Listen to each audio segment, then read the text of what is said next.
Hi, everybody. Welcome back to class. It's Mark, and today is Friday, October the 7th. I hope you have a great weekend. I'm going to do something a little different in this video today. We are in class session 8 for the week starting October the 9th. And we're looking ahead to the next argumentative essay. Now, as I've mentioned before, many people find the classical argument, the one we just finished, to be the most straightforward, the easiest to understand.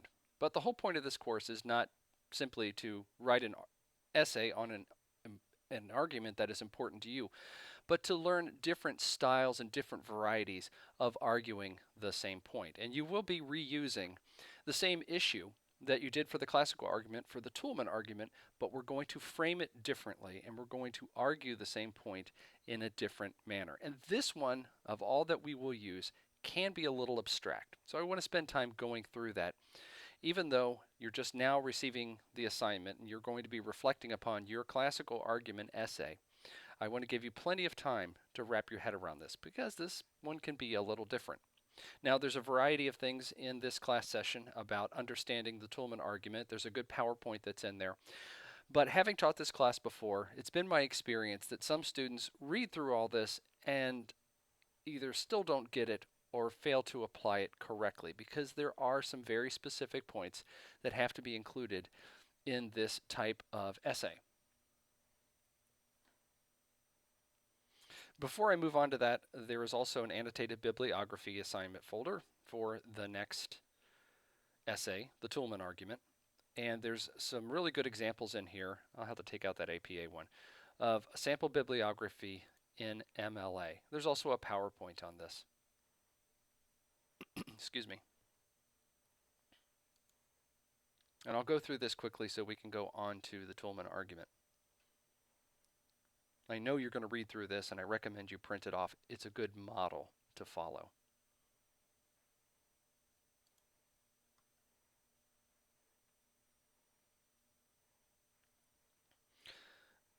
Notice that they start with defining the problem. In this one, they use a specific example and lay out what it is that they are going to claim. And then they go through their sources. In citation format, you don't have to include the URL. That's not necessary. But then tell me what this article is arguing. What is the perspective that's going to bring to your paper, and how do you intend to use it? And this is a very good sentence right here. I will use this article to support my claim, etc., etc. And it continues on. And again, don't include these URLs. You don't need them. So follow this example. You'll be fine. But now on to the more important topic that I wanted to cover, and that is of the Toulmin argument. And I'll give you an example in this one. We'll run through a very quick version of a Toulmin argument in this session.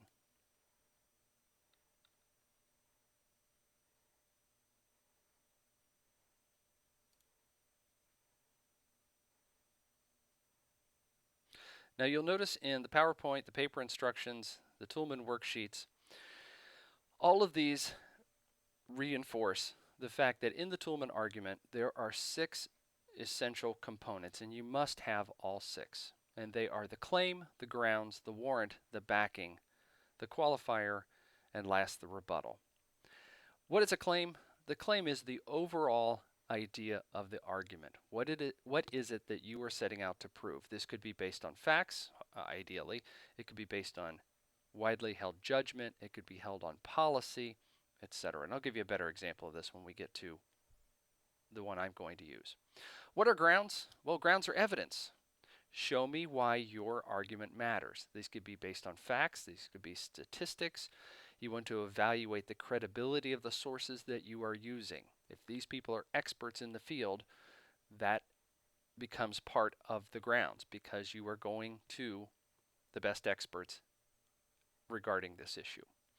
What is a warrant? Well, it has nothing to do with an arrest. A warrant is what connects the claim and the grounds together. This is often very implicit, but it might be subtle as well. What are the shared values of the audience? What is the common ground that connects the claim, the overall idea of the argument, to the grounds, which are the evidence? The backing, well, that's just additional justification for the warrant, stated differently but additionally, stated a second time. What is a qualifier? The qualifier is what are the chances, what is the probability that you're correct in your assessment of the issue? What is the chance that you're correct in your claim? What are the chances that your grounds are correct? And then lastly, there is the rebuttal. And the rebuttal is probably the most important piece. The person making the argument, you, have to demonstrate that you're aware of what the opposition is thinking, that you have considered the bigger picture. You know what other people think, the ones that disagree with you, and you acknowledge that. And you also acknowledge that there are limitations to your own argument. So let's get an example here.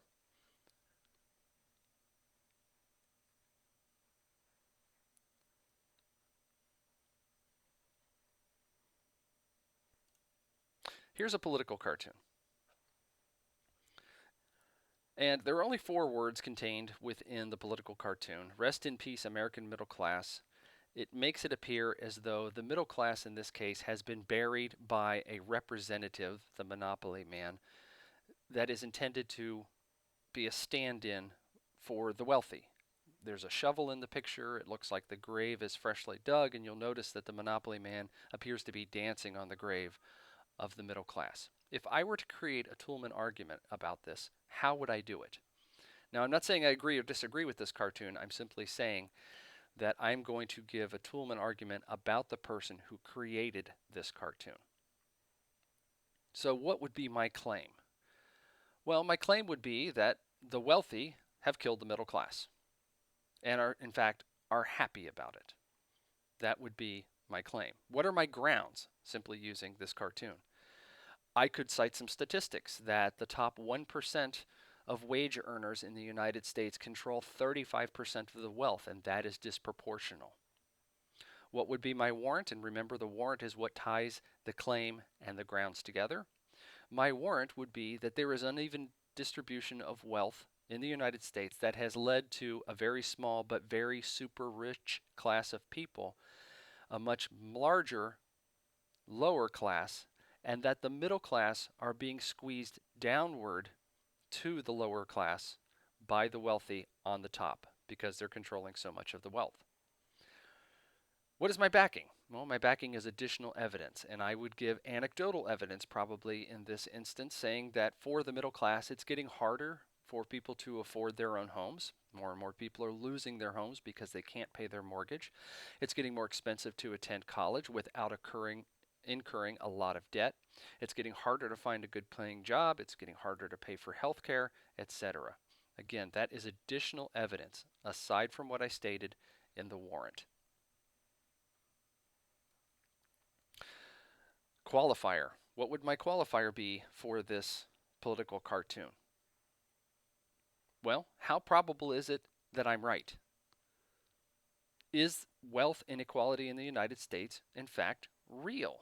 What do other people think? Are there other experts, economists, politicians, etc., that agree with me? Maybe they disagree.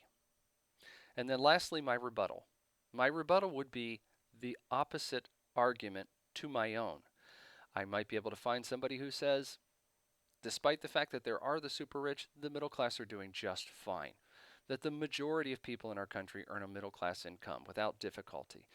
Or I could even argue that the wealthy, as represented by the monopoly man, are actually helping the middle class because they are the ones that are founding companies and starting institutions, and that's where so many of the middle class find employment and find good jobs and good wages and are able to support their family.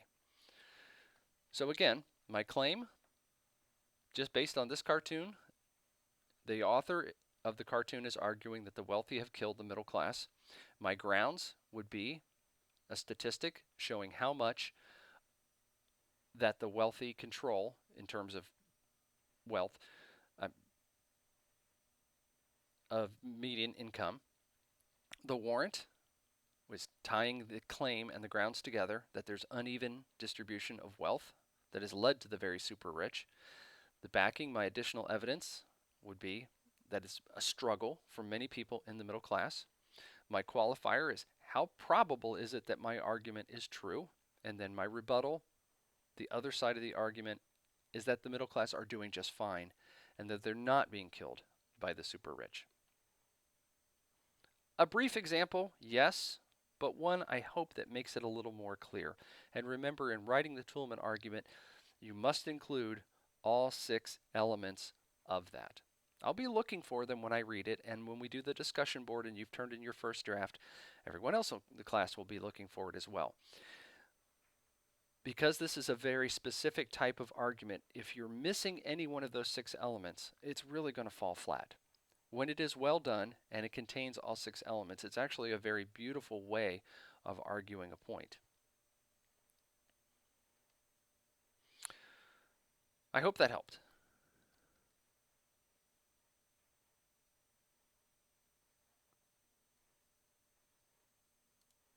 So for this week, the discussion board on the classical argument reflection, which for some of you may include, this one was easy to write, that's fine. There is a resource on reflective writing. I don't know that many of you need it, but if you want to look at it, there it is. The annotated bibliography, I talked about that very briefly. Make sure you look at the example. You'll find it helpful. And last, let's open up the assignment folder. Your first draft will be due in week 9, but because this is kind of abstract, I wanted to give you time to start thinking about it now. And remember, you're writing about exactly the same subject as before, the same one that you did with the classical argument. We'll just open up the paper instructions.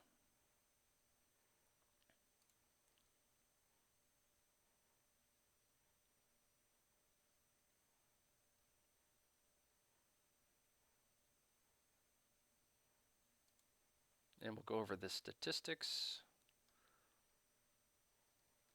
Of course, we're only using MLA. And I'm not going to open these up because I'm trying to get to the final point here. There's a Toulmin worksheet and Toulmin style exercises, which you may also find helpful. You already know what your issue is, what you're going to be writing about. This will help you lay out what is your claim, what is your warrant, etc. In fact, here's a brief example of that. Length requirements, 1,200 words for the draft. Your final should be 1,500 words. Just about everybody was good at hitting that number in the classical argument. And you need to use at least 5 outside sources to support your argument. More is always better, but 5 is a minimum. And your first draft will be due at the end of class session 9. I think that's it. But I may not have answered all your questions, and you may want to talk about this particular model with me additionally, and I welcome that feedback. You can text me anytime at 812-498-4200. If you want to send me an email, it's mstenger and the number 1 at ivytech.edu. If you want to give me a call, it's 800-416-1747. I think that's it for this session. Have a great week, everybody. I'll see you around.